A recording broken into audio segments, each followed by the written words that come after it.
The Kindergarten Teacher is a new movie that's on Netflix, and it is honestly one of the most boring movies that I've ever seen. I've asked Jimmy to recite a few of his poems at a poetry reading. Forget it. On Thursday, he has baseball practice with his friend. But he's gifted, Mr. Roy. I want my son to have a normal life. Hello. Jimmy, hi. It's Lisa. Why are you calling me?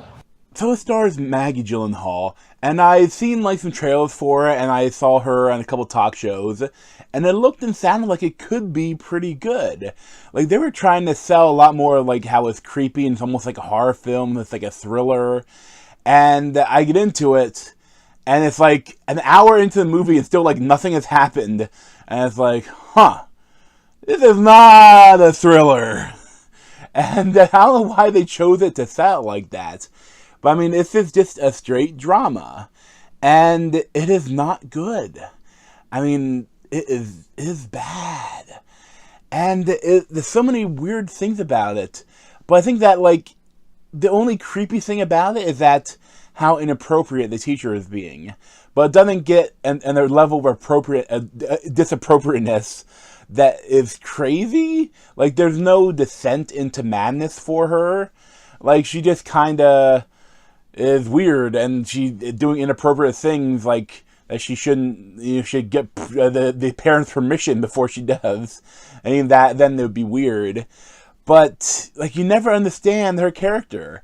Like, the character of Maggie Gyllenhaal is so important for this film. Like, she's on screen every second of the movie, and I still don't know who she is. Like, other than that, she's a kindergarten teacher with a husband and two teenage kids, and that she she might hate her life, but she doesn't seem like she hates her life that much. But she's an aspiring poet. Like, she went back to a night school to take a poetry class, and she loves poetry, and that's all I know about her. Other than she can become obsessive. Like, they didn't get much of her backstory, who she is, or why she decides to do this. I really think it's a poorly written and directed film from Sela Colangelo. And it's also weird because, a lot of times they say that you should never work with kids and animals in the movie business. And not only does it feel like that in the movie, but it feels like she resented the kids in the talk shows too. Because, like, the kid, I'm not going to say his name just because I don't want to bash a little kid, but his acting is bad. And I mean, everything he says is like, it's monotone, this is how I talk, I am a kid, she is beautiful, beautiful enough for me, the sun shines on the house like a sign from God. And it's like, he's supposed to be a genius, he's supposed to be like, the next great poet. And that's the thing, if you're doing, a little Mozart movie or something, it's something where you have a child genius, and you have someone like music, you just have him play amazing music. Or you can have him do, if you have a child genius in math, you have him do some math questions on the board. Or you do something that's easily representable. But if you're doing a genius poet, you have to write genius poetry for him. And look, I'm not like a huge fan of poetry, and I'm not a poet, but I found all of the poetry that he wrote to be mediocre. And like it's supposed to be like, oh my God, a child wrote and said that? That's amazing. And it means obviously the writer of this movie is the one that wrote all the lines, so she's not a genius, and she's not a child genius. So it's like, they're asking you to make a leap to saying, oh, that's really good. And it's like, okay, the line's okay, but I mean, it's obviously too that you can so easily see that the kid's being coached. Like, I bet like it was really annoying to film this. It's like, say the line again. Say the line again, please. Like, repeat this after me. And like, because so many times, it's like he's not even aware of what he's doing.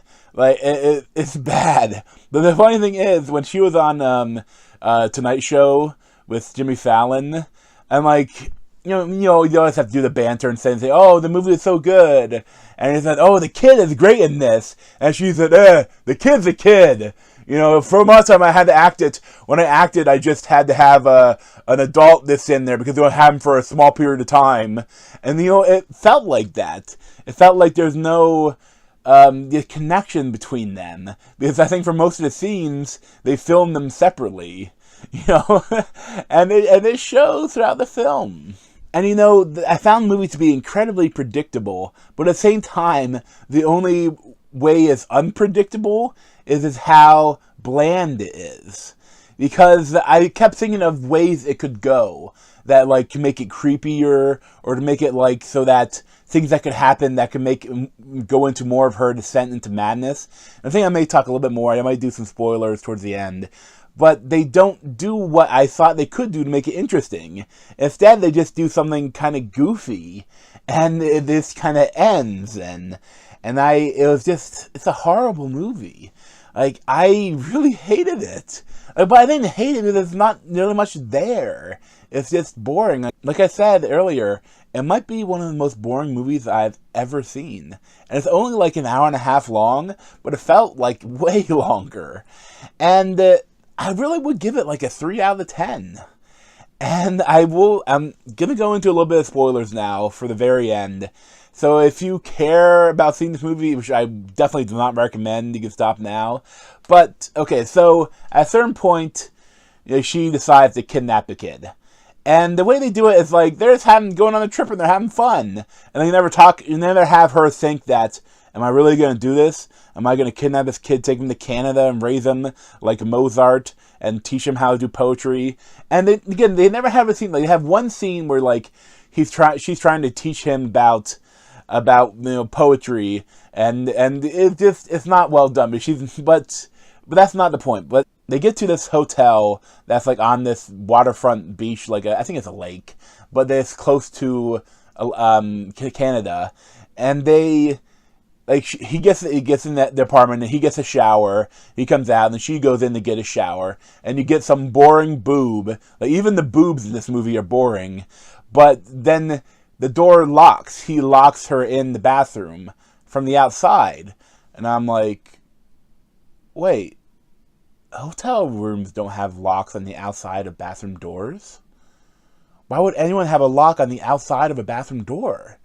How can he lock the door? Unless this is a resort where people come with kidnapped kids and they can lock the kids in the bathroom. Bathroom doors do not have locks on the outside. They have locks on the inside. And the funny thing is that it's obvious the door does not have a lock on the outside, because they never show the handle of the door on the outside. The way they have the camera framed the whole time, no matter what door's opening or closing, they never show the outside of the door handle, which would show that it doesn't have a lock. And it's but why would you write it like that? And it's so weird too, because she is kidnapping this kid, and you never see her descend into madness to think why she would do this. But then once he's hello, I've been kidnapped. Can you help me? And the kid hadn't really shown that he isn't having fun. They try to give him a couple looks a kid wouldn't say that. A kid wouldn't say, I've been kidnapped. The kid would probably say, I want to go home. Could you help me? Or something like that. But then she's if you want to call the police, you have to dial 911. So the kid is a retard. The kid is a retard genius. Sorry to use the R word, and she tells him, okay, oh, we're in this hotel, and please tell him I don't have a weapon. And then she convinces him to open up the door anyway. Could I get my clothes on? I don't want the police come when I'm naked. And okay, and then they hold hands while the police come to take him away and save him. And it's stupid. I don't get it. And it's not interesting, it's not creepy, it's just kind of a little weird.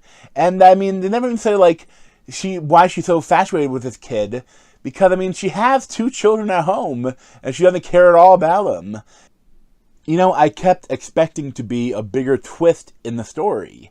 I kept expecting there to be, oh, he's not a natural genius. He's just reciting poems that his uncle read to him, or something like that. And they never do anything with it. Or I thought that she would use him, like, as... She started to do it a little bit, but then she didn't.